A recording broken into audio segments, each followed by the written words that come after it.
Hi అండి. నమస్తే. Welcome to our channel easy kitchen tips. ఇప్పుడు సమ్మర్‌లో మనకి మామిడి పళ్ళు ఒక్కటే ఫేమస్ కాదండి. పనసకాయలు కూడా ఇప్పుడు దొరుకుతాయన్నమాట. పనసపళ్ళు కూడా చాలా హెల్తీ, తినాలి. చాలా టేస్ట్ ఉంటాయి. మంచి విటమిన్స్, ప్రోటీన్ అన్నీ అందుతాయన్నమాట. నెక్స్ట్ మంచి ఫైబర్ కూడాను. ఏంటంటే ఇప్పుడు నేను వీడియోలో చెప్తున్న చిన్న చిన్న టిప్స్ ఫాలో అయితే ఎంత పెద్ద పనసకాయ అయినా సరే ఈజీగా కట్ చేసి ఇచ్చనమాట.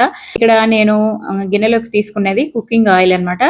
ఆయిల్‌ని చేతులకి అలాగే ఏదైతే చాకుతో కట్ చేస్తామో ఆ నైఫ్‌కి కూడా మనం ఆయిల్ పూర్తిగా అప్లై చేసి ఆ తర్వాత కట్ చేస్తే పనసకాయ కట్ చేసినప్పుడు దాంట్లో ఉండే జిగురు అంతా కూడా చేతులకి ఆ చాకుకి పట్టుకోకుండా ఉంటుంది. క్లీనింగ్ ఈజీ అవుతుందన్నమాట.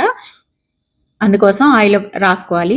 ఇంకా ఏదైతే కింద ఫ్లోర్ మీద ఎక్కడైతే పెట్టి కట్ చేస్తున్నామో అక్కడ కూడా న్యూస్ పేపర్‌లో అవి కొంచెం మందంగా వేసుకొని లేదా షీట్ ఏదైనా వేసుకొని దానిపైన పెట్టి కట్ చేస్తే ఈజీగా ఉంటుంది. ఇంకా పనసకాయని ఇలా 2 ముక్కలుగా కట్ చేసిన తర్వాత మిడిల్‌లో ఇలా హార్డ్‌గా ఉండేదాన్ని రౌండ్‌గా ఇలా వీడియోలో చూపిస్తున్నట్టు కట్ చేసేస్తే మీకు తొనలన్నీ కూడా డ్యామేజ్ అవ్వకుండా వలవడానికి ఈజీగా ఉంటుందనమాట. ఇలా ట్రై చేయండి. ఇంకా ఈ తొనలన్నీ మనం ఒలిచిన తర్వాత మనం ఫ్రిడ్జ్‌లో కూడా స్టోర్ చేసుకోవచ్చు ఎక్కువ ఉండిపోతే. ఇవి ఏంటంటే మనకి ఎయిర్ టైట్ కవర్‌లో గానీ, లేదా ఎయిర్ టైట్ బాక్స్‌లో గానీ పెట్టి గాలి తగలకుండా పెట్టేసామంటే ఫ్రిడ్జ్‌లో మనకి కొంచెం 2, 3 రోజులు వాడుకోవడానికి ఉంటుంది. లేదంటే నార్మల్‌గా కవర్‌లో పెట్టేసామంటే ఈ పనస వాసన అంతా అన్నిటికి పట్టుకుంటుంది ఫ్రిడ్జ్‌లో. అందుకు కొంచెం కేర్‌ఫుల్‌గా పెట్టుకోవాలి. ఇక్కడ ఈ పనసతొనలు అయితే కొంచెం చిన్న సైజ్ వచ్చినా గానీ టేస్ట్ అయితే చాలా బాగుంది. ఇలా యెల్లో కలర్‌లో ఉంటే చాలా టేస్టీగా ఉంటాయన్నమాట. ఈ పనస గింజలు కూడా పడేయకండి.